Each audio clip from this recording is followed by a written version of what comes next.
Oh, hello, my name is Elliott Gue and I'm editor of Energy and Income Advisor. Over the last few weeks, we've actually seen oil prices come down very sharply. And one of the things that we see in the energy sector a lot when oil prices come down is that the upstream names, those are the actual companies involved in the exploration and production of crude oil, underperform the broader energy sector and the broader market. And that should be really obvious why that's the case. These companies that actually produce oil and sell it, obviously their profits go down when oil prices come down.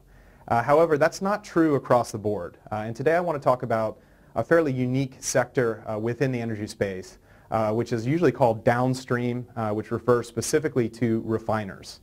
Now, refiners are pretty unique within the energy business in the sense that they don't necessarily benefit from rising energy prices. In fact, in many cases, they actually benefit from a fall in oil prices.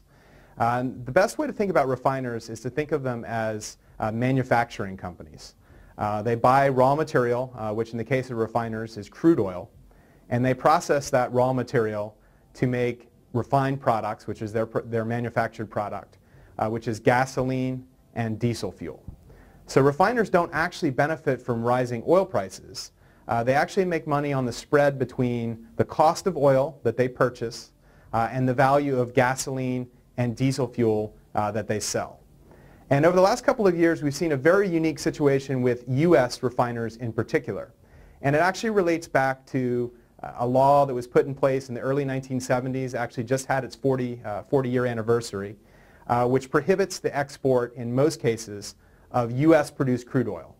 So in other words, if I'm a company that produces oil from one of these new shale fields, such as the Bakken Shale of North Dakota, I can't export that crude oil to someplace like Europe or Asia. It has to be refined here in the U.S., but refiners are allowed to export refined product. So they're actually allowed to export gasoline and diesel fuel, which are their two main products. And so what I want to start out with is to explain exactly how refiners make money and how we calculate their profit margin. And for refiners, the key measure of profitability is what's called the crack spread.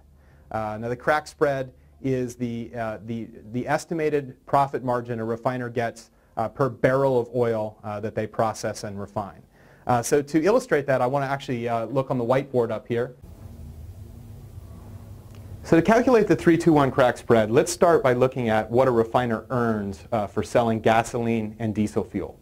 So let's make the simplifying assumption that both gasoline and diesel fuel currently trade at about $3 a gallon in the U.S. Now there are about 42 gallons, or there are exactly 42 gallons in a barrel of oil or a barrel of gasoline or a barrel of diesel fuel. So let's just do the calculation really quickly. Let's start with gasoline. Currently trading, as I said, we'll make the assumption it's trading at $3 a gallon. There are 42 gallons in a barrel. And we're looking with the 3-2-1 crack spread at producing 2 barrels of gasoline. So if we multiply these numbers together, we'll find that this particular refiner is earning $252 for selling the 2 barrels of gasoline. Now to calculate the profit that they receive from selling diesel fuel, we're going to again make the assumption that diesel fuel is trading at $3 a gallon. There are as well 42 gallons in a barrel. And they're only going to actually refine the 3 barrels of oil into 1 barrel of diesel and 2 barrels of gasoline. So we calculate, we just make this simple multiplication here, and we come up with $126 that they receive for selling 1 barrel of diesel fuel. So in this case, the refiner has taken 3 barrels of oil, they've made 2 barrels of gasoline and selling that for $252 for both barrels. And they've made 1 barrel of diesel fuel, and they're selling that for $126. So if we add those two together, they've refined those 3 barrels of oil into refined products, which are worth a total of $378. So that's the total value of all the products that this refiner has produced. Now to calculate the profit margin, of course, we have to look at the cost of refining this diesel fuel and gasoline. And in this case, let's make the simplifying assumption to start with that oil is trading at about $100 a barrel. Of course, it's well under that price right now. But just for simplicity's sake, let's just say it's trading at $100 a barrel. Obviously, in that case, 3 barrels of crude oil, which is what goes into the calculation of the 3-to-1 crack spread, would be worth $300. So in this case, with oil trading at 100 and gasoline and diesel fuel trading at $3 a gallon, this refiner has produced 2 barrels of gasoline and 1 barrel of diesel worth a total of $378. Their cost for making that, for refining that, is the cost of the oil that they bought to refine this gasoline and diesel. The cost would be $300. So if we subtract 300 from 378, we can see that the total value of the total amount that they received for refining 3 barrels of oil is $78. And of course, by convention, the 3-to-1 crack spread is only actually is calculated on a per barrel basis. So we're looking at the margin they receive per barrel refined. So we simply divide that by 3, and the grand total crack spread in this case would be just $26 a barrel. So this refiner, who's taken 3 barrels of oil, refined 2 barrels of gasoline, and 1 barrel of ultra-low sulfur diesel, is making about $26 a barrel when oil is at 100. Now think about that. And this is where it comes into play that if oil prices go down, refiners can actually make more money, not less money. Most sectors of the energy business do better when oil or natural gas prices go up. But in the case of refiners, the exact opposite is true. Now let's assume that the price of oil goes down to $80 a barrel, but the price of gasoline and diesel fuel remain around 3. In that case, they're still going to make the same $378 for refining 3 barrels of oil into 2 barrels of gasoline and 1 barrel of diesel, but their cost is going to go down. Instead of actually costing $300 to buy that oil, it's only going to cost $240. So you can see on those 3 barrels, they're actually making an extra $60. For a grand total of this case, on a per barrel basis, they're making about $46 a barrel. So the 3-to-1 crack spread goes up when the price of oil goes down. Now this is particularly important in the U.S. and has been over the last few years because the price of oil in the U.S. is very different from what it is in other parts of the world. Our key oil benchmark in the U.S. is what we call West Texas Intermediate, or WTI crude oil. And West Texas Intermediate crude oil has actually been trading at a sizable discount to oil in other parts of the world. Now as I mentioned, one of the problems that U.S. companies have had, U.S. producers have had, is that by law in the U.S., producers are not allowed to export raw crude oil. So again, you can't produce oil in the Bakken Shale of North Dakota and export it to Europe. So that means that the oil prices in the U.S. are somewhat independent of what they are in other parts of the world.